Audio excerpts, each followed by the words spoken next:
हालांकि उसे कुछ अजीब लगा, लेकिन उसने ज्यादा नहीं सोचा। पर अजीब बात यह थी कि इस दिन के बाद से लिसा ने पाया कि उसकी सूंघने की शक्ति अजीब तरह से 10 गुना बढ़ गई है।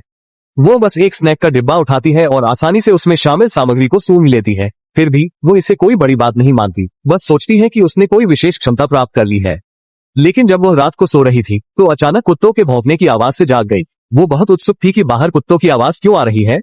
संदेह के साथ उसने धीरे धीरे दरवाजा खोला, लेकिन जो दृश्य उसने देखा उसने उसे हैरान कर दिया। उसने देखा कि एक बड़ा समूह कुत्ते जमीन पर बैठे हैं, जैसे कि वे उसके बाहर आने का इंतजार कर रहे हो।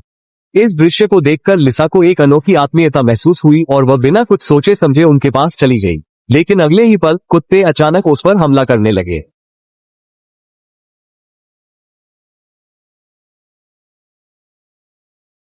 अगली सुबह उसने अपने बेटे को पिछली रात के बुरे सपने के बारे में बताया, लेकिन आश्चर्य की बात यह थी कि उसी समय उसका बेटा बाहर से एक मरी हुई चूहा लेकर आया।